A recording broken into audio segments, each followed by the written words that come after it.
Today I am going to teach you how to make two different pulses, one after another, for two different motors. Now you also learn how to use pulse timer in Simatic Manager. In this project, we are using pulse timer make two different pulses, 2 and 3 seconds respectively. In this project, first we have to make 1 3 seconds pulse, then when this pulse is off, another pulse will be on automatically after that. In this project, you assume that you have two motors, that one must be turned on, then this one is on, this one must be off, and then the first one is off, this one will be on, and the duration of being off and on of the motors will be defined. Now, when you understand the whole project, so let's go to the area of the PLC timer program. So now, when we realize that how to do projects, now already I defined the project two pulses using timer for two different motors. We have to add two different networks. First one is for 3 seconds, second one for 2 second motor. Now we add two pulse timer for two different motors. Now I call this one T0, I call this one T1. Now for this one we know how to give 3 seconds time for the first one and second one 2 seconds. So now we defined the two timer for our projects, and we assume that we have two motors. I call this one M0.0 and another motor which will be M0.1. So now we have two timers T0, T1.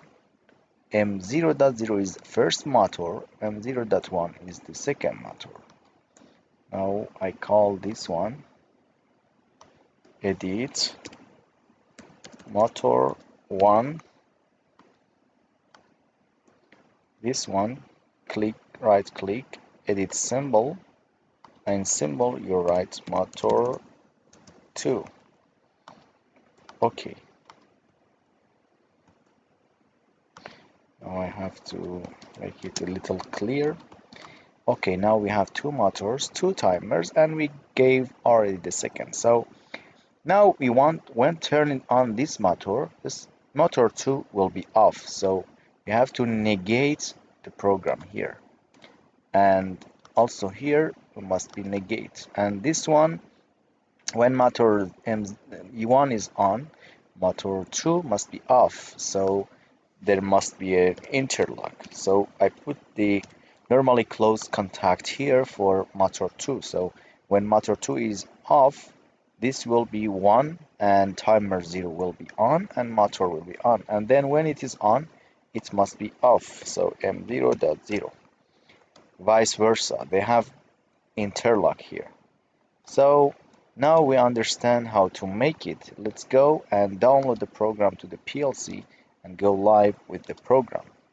So now if you see, first we have the first motor on, then second motor, then first one after 3 seconds, second motor is on, and it will be continued on until you turn on or turn off the motors by stop program.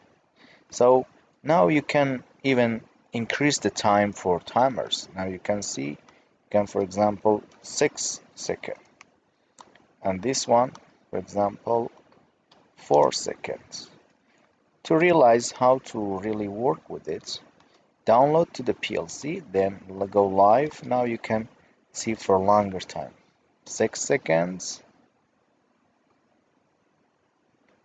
finish, turn on, 4 seconds. Now like that.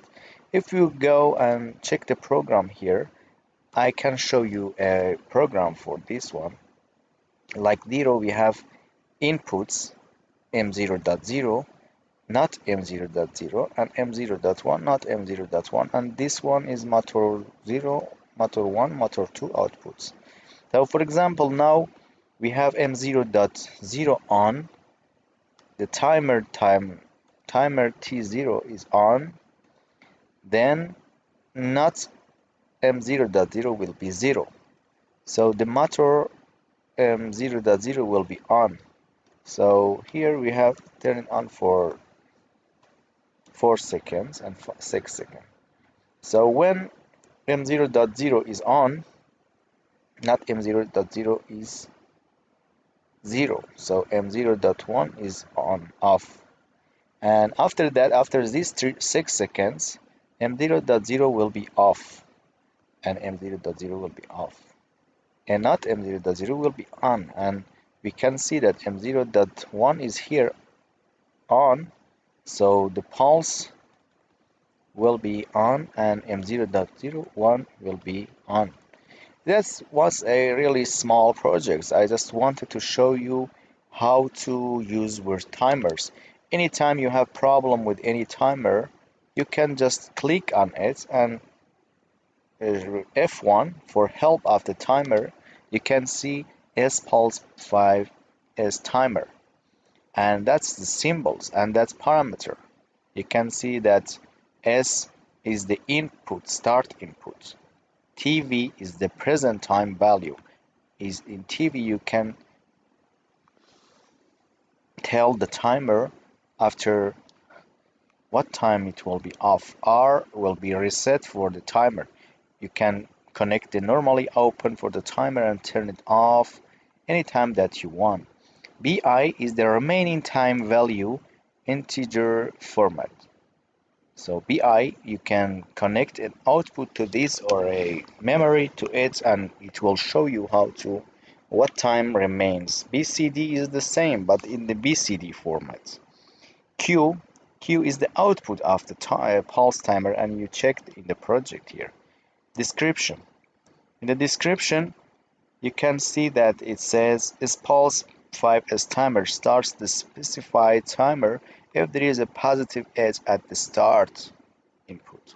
So when it is 0 and it will be on, it will be positive edge and the timer will be on. The signal change is always necessary in order to enable a timer. The timer runs as long as the signal state at input S is 1.